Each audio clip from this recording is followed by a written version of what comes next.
Hello everyone, in this video we will learn about physical education chapter number 9, that is psychology and sports.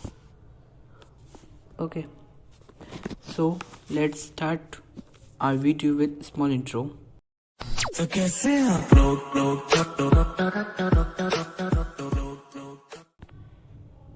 Yes, so what we learn in this video, इस video में हम क्या पढ़ेंगे? इस video में हम psychology के बारे में पढ़ेंगे. क्या होती है psychology? Okay, so psychology is derived from the Latin word psyche and logos. Psyche means and logos means. Psyche means soul and logos means study, right? So today psychology is considered as the science of behaviour. So आज की देखें तो psychology को हम जानते हैं science of behaviour के definition के थ्रू. ओके, सो ये साइंस ऑफ बिहेवियर से पहले इसमें कुछ और चेंजेस थे. पहले कुछ स्टेज से गुजरी थी ये, जैसे कि पहले इसको कहा जाता था अर्लियर साइकोलॉजी को कंसीडर किया जाता साइंस ऑफ सोल. फिर सोल को तो कोई नहीं पढ़ सकता ना. स्टडी ऑफ सोल कौन कर सकता है? कि तुम आत्मा को पढ़ सकते हो? नहीं पढ़ सकते हो ना. फिर उसके बाद आई लेटर, उसके बाद I believe of consciousness of mind. क्या जो माइंड जो सोच रहा है, क्या तुम उसको बता सकते हो क्या सोच रहा है? नहीं बता सकते हो. सो इसलिए इसको और चेंज होगी और मॉडिफाई करके क्या हो, now it is a recognise the science of behaviour. हम बिहेवियर को फाइंड आउट कर सकते हैं, उनका बिहेवियर कैसा है, राइट? बिहेवियर को हम देख सकते हैं, उनका बिहेवियर कैसा है towards teacher, parents, Elder, youngers. Okay, तो डेफिनेशन ऑफ साइकोलॉजी. अब साइकोलॉजी की डेफिनेशन क्या होती है? सो अकॉर्डिंग टू वुडवर्थ बोलते हैं, वुडवर्थ बोलते हैं psychology is scientific study of individuals activity in relation is not here is not there. Yes, psychology is the, yes, some mistakes in slide, sorry for that. Yes, psychology is the scientific study of the individual's activity in relation to environment. ये Woodworth की definition है. यहाँ पे मैंने इस slide में नहीं दिया था तो मैंने यहाँ पर मेंशन कर दिया है, और यहाँ पर इस दे रखा तो यहाँ से रिमूव कर दिया है, राइट? तो यहाँ पर थोड़ा बहुत चेंज हो गया था, बट जो मैंने अभी करेक्शन किया है उसी के अकॉर्डिंग हमें लिखना है एग्ज़ाम में वुडवर्थ की. अगर हम जैसे कि जो भी इन्वर्टेड कोमा में जो भी बात आती है हम उसको चेंज नहीं कर सकते. क्यों नहीं कर सकते? क्योंकि वो बात किसी ने कही है, उस बात को वो कह चुका है, तो हम उसको क्यों बदलेंगे? कैसे बदल सकते हैं? अगर कुछ लोग सोच रहे हैं सर है ना, जो वो बोलना चाहता है, उसका जो वो कहना चाहता है, हम उसी में थोड़ा डिफरेंट वे में हम उसको ऐड कर देंगे, तो उनके इसमें मार्क्स कट सकते हैं, right? So according to MC Dougall बोलते हैं कि psychology is a positive science of conduct of behaviour. यहाँ पे किसकी बात हो रही है? बिहेवियर की. इंडिविजुअल के रिलेशन क्या है एनवायरनमेंट से? एनवायरनमेंट रिलेशन यानी बिहेवियर क्या है, राइट? और according to Crow and Crow के क्या है? Psychology is science of human behaviour and its relationship. यहाँ पे भी क्या हो रही है? बिहेवियर की बात हो रही है. सो तीनों मिलाकर यही है टॉकिंग अबाउट बिहेवियर. ओके, अब क्या है डेफिनेशन ऑफ स्पोर्ट्स साइकोलॉजी. अब स्पोर्ट्स साइकोलॉजी की क्या डेफिनेशन होती है? अकॉर्डिंग टू AM बर्न्स बोलते हैं sports psychology for physical education is that branch of psychology which deal with physical fitness of an individual through his participation in game and sports. So ये important है इसलिए मैंने इसमें mention करा है, तो इसको आपको ये लर्न होना मस्ट है, must. Okay, sports psychology physical education के लिए वो ब्रांच है साइकोलॉजी की जो कि डील करता है फिजिकल फिटनेस से किसी इंडिविजुअल की, ठीक है। किससे कैसे करेगा, अगर वो कोई इंडिविजुअल पार्टिसिपेशन लेगा गेम में, स्पोर्ट्स में, उससे हमें पता चल जाएगा उसका बिहेवियर क्या है गेम्स और स्पोर्ट्स के थ्रू, उसके रिगार्डिंग उसका बिहेवियर क्या है। तो इसलिए यहाँ पे क्या है, स्पोर्ट्स साइकोलॉजी की हमें बात की गई है। So importance of sports psychology, importance क्या होती है स्पोर्ट्स साइकोलॉजी की।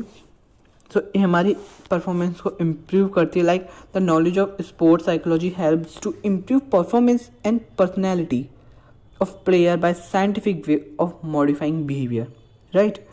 So the second one आता है motivation and feedback. In this, proper motivation and proper feedback enhance the performance of player. It gives counseling to players. This can be guided by sports psychology, right? So third one is understanding learning rate. In this, the knowledge of psychology helps to understand the learning rate, learning curve, and development patterns. Okay, so move to fifth point, that is overcoming the stress. It means knowledge of sports psychology helps to overcome stress and reduce the tension of players, thus enhances performance and develop self confidence, right? इसमें क्या होता है, जो भी player stress में होता है उसकी टेंशन को रिड्यूस करता है और परफॉर्मेंस उसको और अच्छा बनाता है, उसको सेल्फ कॉन्फिडेंस में भी हेल्प करता है, right. Controls behaviour during competition. In this, sports psychology develops proper behavior setup during competition. It helps player to deal with spectators and crowd. Moreover, its control behavior thus better result. अगर आपने कहीं देखा हो तो कहीं basketball का जैसे game match हो रहा है तो वहाँ पर बहुत सी पब्लिक देख रही है उन लोगों को, तो उनको थोड़ा सा अजीब सा लगता है प्लेयर्स को. स्पोर्ट्स साइकोलॉजी इसमें भी हेल्प करती है, जैसे कि उनको कुछ और ना लगे, उनको कॉन्फिडेंस मिले, right. So next one is developing good relations. Sports psychology promotes close relationship with other team members. It helps in the overall performance and good team efforts, right.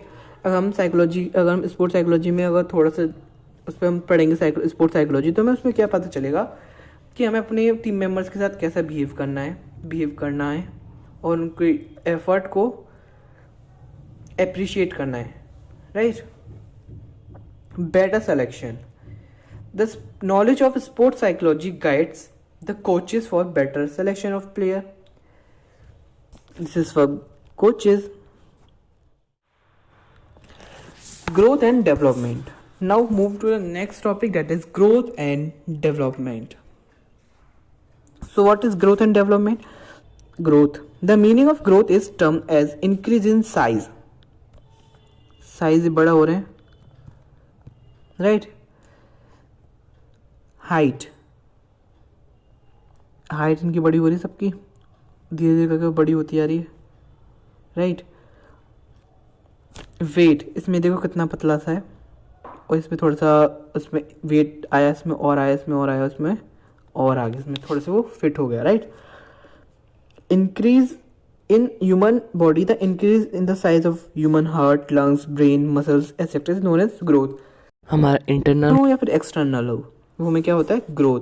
So growth is we can say that it is a quantitative. इसको हम quantity में देख सकते हैं, हम कितने बड़े हैं हम देख सकते हैं, राइट. हम कितने हाइट है हमारी, कितना वेट है हमारा, इसको हम मेजर कर सकते हैं, measurable. Development. The term development is refers as the improvement of functioning. For example, increasing size of heart is known as growth of heart. However, the improvement of functioning, इसमें size की बात करी गई है. देखिए ध्यान सुनिएगा, जैसे कि एग्जांपल है, size of heart is known as growth, ये ग्रोथ कहलाती है, राइट. पर डेवलपमेंट क्या कहलाता है, अगर हमारी किसी भी बॉडी पार्ट की फंक्शनिंग में इम्प्रूवमेंट आता है तो उसके बोलते हैं हम डेवलपमेंट. अगर कोई एडवांसमेंट आता है तब भी क्या होगा, डेवलपमेंट, प्रोग्रेसिव चेंजेस आता है, वो और एडवांस होता है, तो क्या होता है वो डेवलपमेंट इंडिकेट करता है.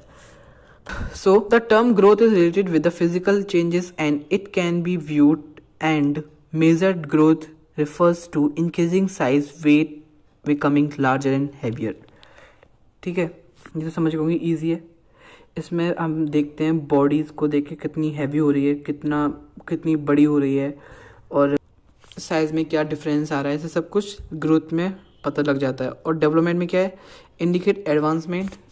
इसमें क्या होता है, advancement, progressive changes and gaining maturity आने लगती है हमारे development is refers as improvement of functioning.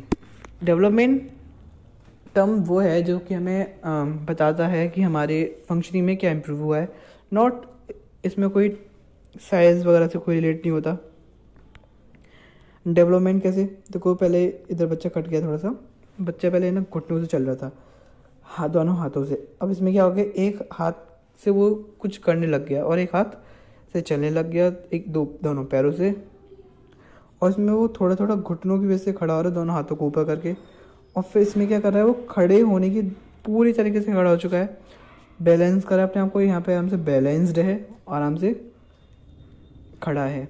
इसमें इम्प्रूवमेंट ऑफ फंक्शनिंग हो रही है. वो पहले खड़ा नहीं हो पाता था, धीरे धीरे उसका इम्प्रूवमेंट हो, वो खड़ा होना स्टार्ट हो गया. राइट, हम साइज की इसमें बात नहीं कर रहे हैं अभी, तो हम डेवलपमेंट की बात कर रहे हैं. राइट, तो difference between growth and development. अब डिफरेंस क्या होता है ग्रोथ एंड डेवलपमेंट में, चलिए वो भी जान लेते हैं. So growth, it can be measured, measured की जा सकती है, यानी क्वांटिटेटिव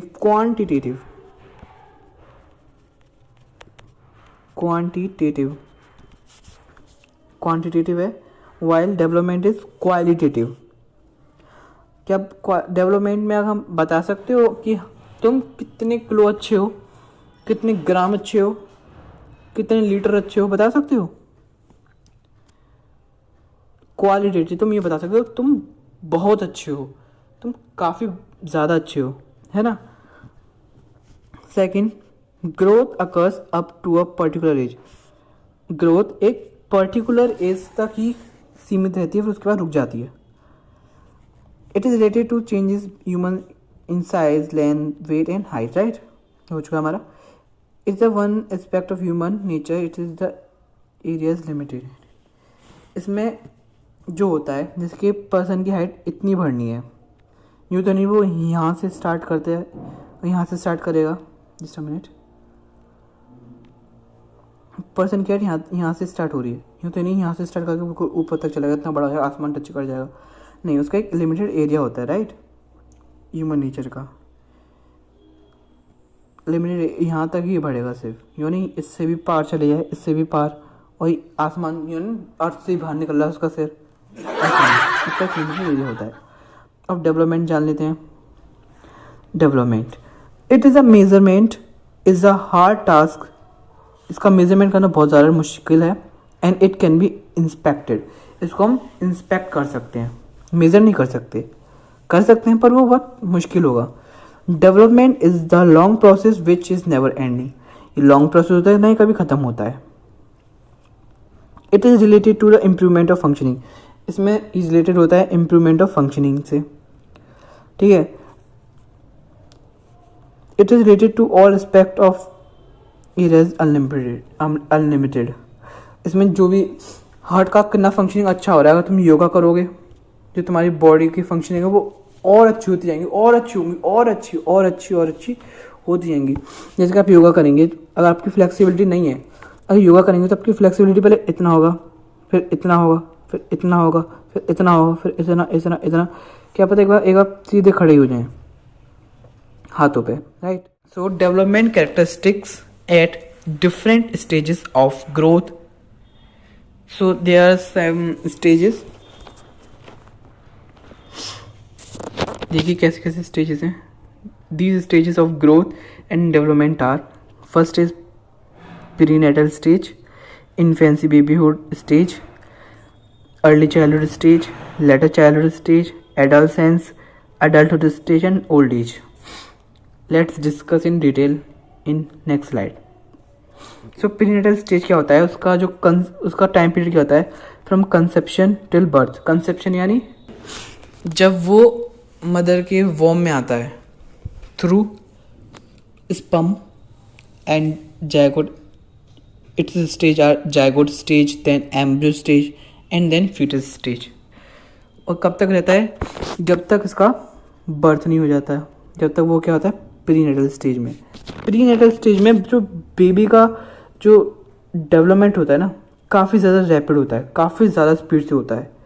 और इसमें मदर को खुश रहना होता है और अपनी मेडिकल सर्टिफिकेट या फिर मेडिकल चेकअप करवाने होते हैं, डॉक्टर्स की एडवाइस लेना होता है।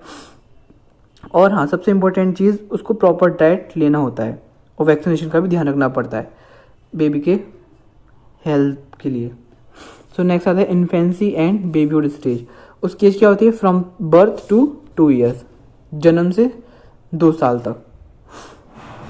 During this stage of body the growth and development occur in progressive manner. इसमें जो बच्चा होता है इसमें बहुत प्रोग्रेसिव होता है, बहुत ज़्यादा डेवलप होने की कोशिश करता है, होता भी है। इसमें बच्चा धीरे धीरे करके अपना वेट और हाइट गेन करना स्टार्ट करता है।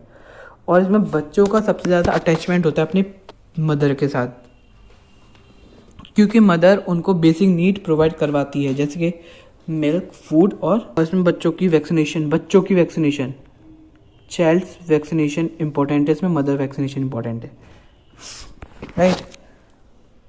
तो इसमें बच्चों को सोने में काफ़ी ज़्यादा टाइम निकालते हैं, इसमें बच्चे सोने से वो रेस्ट करते हैं, ठीक है। अब आता है अर्ली चाइल्डहुड स्टेज। चाइल्डहुड भी 2 पार्ट में डिवाइडेड है। वो पहला क्या है, अर्ली एंड लेटर। अर्ली की क्या एज होती है, फ्रॉम 3 to 6 ईयर एज होती है।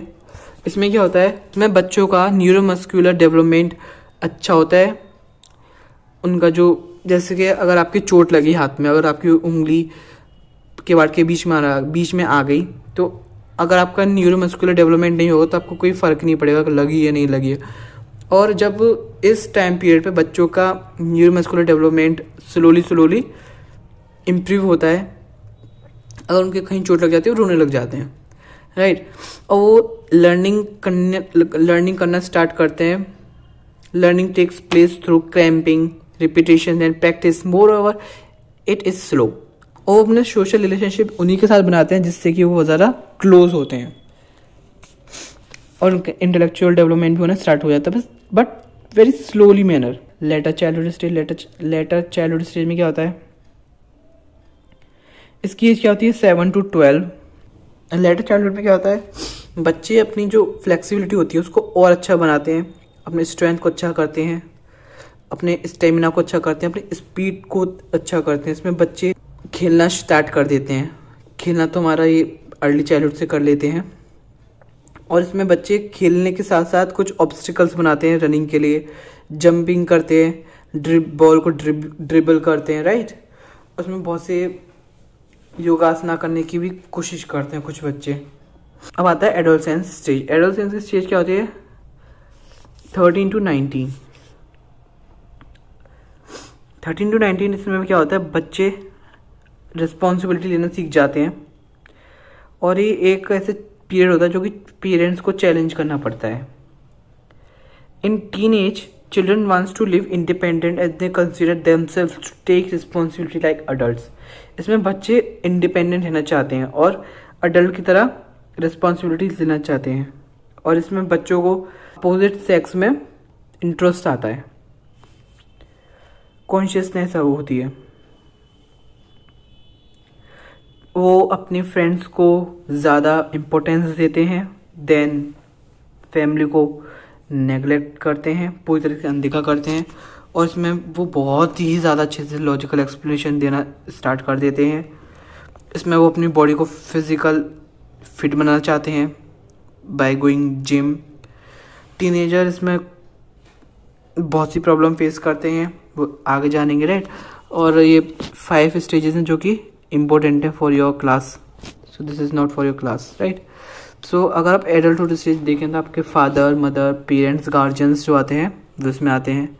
और ओल्ड एज में 60 ईयर्स ऑनवर्ड्स आते हैं। देखिए और अभी और आगे आएगा। सो अब क्या होता है प्रीनेटल स्टेज। अब आप फोटोज़ देख लीजिए जिससे कि आपको एक आइडिया हो जाए। प्रीनेटल स्टेज में क्या है, ये foetus, conception to till birth. Infancy में छोटा सा बच्चा होता है। अर्ली चाइल्डहुड में बच्चे याद करने की कोशिश करते हैं बाय रिपीटेशन, क्रैम्पिंग और प्रैक्टिसिंग, ठीक है। क्या है फिर लेट चाइल्डहुड में बच्चे क्या करते हैं, फ्रेंड्स को social qualities, positive social qualities और फ्रेंड्स बनाने स्टार्ट कर देते हैं। और एडोलसेंस में क्या होता है, बच्चे फ्रेंड्स को ज़्यादा इंपॉर्टेंस देते हैं देन फैमिली को नेग्लेक्ट करते हैं। एडल्टहुड में लोग क्या करते हैं, अपना ऑफिस वगैरह का काम देखते हैं। इसमें ओल्ड एज में आपको पता ही क्या होता है। Adolescence, right. एडोलसेंस में क्या होता है, ये एक ऐसा पीरियड होता है जिससे कि बच्चों में ट्रांसिशन आता है। वो चाइल्डहुड से मैच्योरिटी में ट्रांसिशन हो जाता है उनका। वो छोटे बच्चे होते हैं तो उसमें थोड़ी समझदारी आने लग जाती है और रिस्पॉन्सिबिलिटी लेने के काबिल हो जाते हैं। अब एडोलसेंस के चेंजेस क्या होते हैं, पर होता है फिजिकल चेंजेस। फिजिकल चेंज में क्या होता है, फिजिकल चेंज में क्या होता है, हाँ, फिजिकल चेंज में जो टीनेजर्स होते हैं उनके फेस पर कुछ चेंजेस आते हैं, जैसे कि मुस्टैचेस आ जाती हैं, बियर्ड्स आ जाती हैं और उनकी वॉइस में चेंज होता है। ब्लैक हेड्स होते हैं, पिंपल्स होते हैं, एक्ने होते हैं, ओवर स्किन हो जाती है, कुछ मस्कुलर चेंजेस आते हैं, ब्रीस्ट डेवलपमेंट होता है, बोन हार्डनिंग भी होती है, ठीक है। इसमें बहुत ज़्यादा बॉडी में चेंज आते हैं एडोलसेंस के टाइम पर, प्यूबर्टी के टाइम पर। सो फिर आता है हमारा साइकोलॉजिकल चेंजेस। साइकोलॉजिकल चेंजेस में क्या होता है, हमारा माइंड रिलेटेड जो भी कुछ होता है, इसमें हम पता लगा सकते हैं, हम आइडेंटिफाई कर सकते हैं क्या हमारे लिए सही है और क्या गलत है। यही सबसे बड़ी क्या होती है, इंडिकेशन होती है एडोलसेंस की, टीनेजर्स के लिए, ठीक है। और इसमें बच्चे अपने टीनेज इतना दिमाग चलाते हैं कि वो लॉजिकल एक्सप्लेनेशन देने में ज़्यादा महान काम समझते हैं।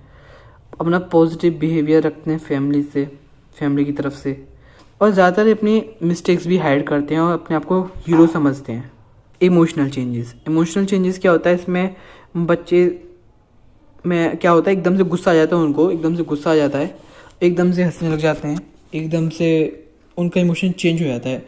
कभी कभी तो समटाइम्स कंट्रोल ही नहीं कर सकते हैं एडोलसेंस के पीरियड में, क्योंकि बच्चे कभी एग्रेसिव हो जाते हैं, उनका एटीट्यूड कभी रिबेलियस बिहेवियर हो जाता है, कभी हैप्पी हो जाते हैं। उनका वो होता है, वो एक कोई बात नहीं, वो होता है, वो प्यूबर्टी के दौरान होता है वो। अब सोशल चेंजेस में क्या आता है, social changes, a teenager enjoy the company of friend and family attachment declines. वो अपने फ्रेंड को तवज्जो देते हैं ज़्यादा देन फैमिली से, और वो जो सोसाइटी के रूल्स और रेगुलेशंस को वो भूल जाते हैं। Problems of adolescence. अब एडोलसेंस की क्या क्या प्रॉब्लम है, अग्रेसिव एंड वायलेंट नेचर, बहुत ही ज़्यादा उनको गुस्सा आ जाता है और बहुत मार ताड़ पे निकल जाते हैं, जैसे कि ये दिख रहा है photo. Adolescence is aggressive behavior and often becomes very violent fast, or we can say violent very fast. They easily become irritated and repulsive when work is not their interest. Right. Overconfident and hide mistakes. इसमें क्या होता है, teenager are often overconfident and pose themselves as heroes.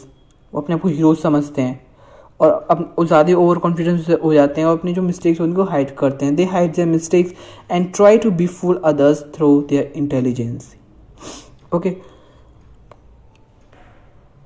फिर आता है friends give in importance. Teenagers like the company of friends then and enjoy in peer group. Sometimes they makes bad friends with anti social habits and try to follow them. जिसके आपका friend कोई कैसे tobacco खा रहा है तो आप उसको कभी ना कभी तो आपको लगेगा ही इसमें ऐसा है क्या टबैको में, चलो हम खा के देखते हैं। अगर आप खा के देखते हैं तो आपको टेस्ट आ जाता है अच्छा, और टेस्ट अच्छा आ जाता है तो आप फिर खाना अपना कंटिन्यू रखते हो। तो ये क्या होता है, एंटी सोशल हैबिट्स में आप उसमें पढ़ जाते हैं और उसको ट्राई करते हैं फॉलो करने की, और आपका फिर वो आदत लग जाती है। क्या होता है वेस्टेज ऑफ टाइम? कैसे होता है wastage of time? Teenager often waste time in useless things like gossiping, talking, watching television, listening music. This type of activities take place in wastage of time.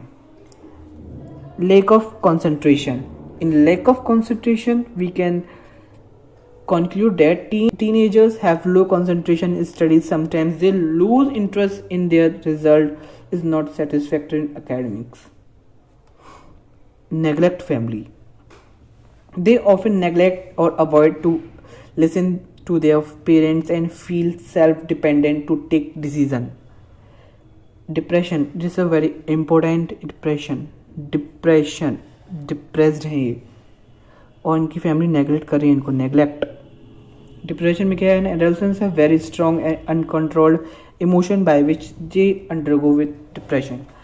Depression means, अगर आपने देखा हो कभी कभी आपको बहुत ज़्यादा इमोशन यानी बहुत ज़्यादा गुस्सा आता है, आप किसी से कुछ भी बिना सोच समझे बोल जाते, फिर आपको रियलाइज़ होता है ओ शिट मैंने क्या कर दिया, गलत बोल दिया इसे, तो मैंने, आपको रियलाइज़ होता नहीं होता है।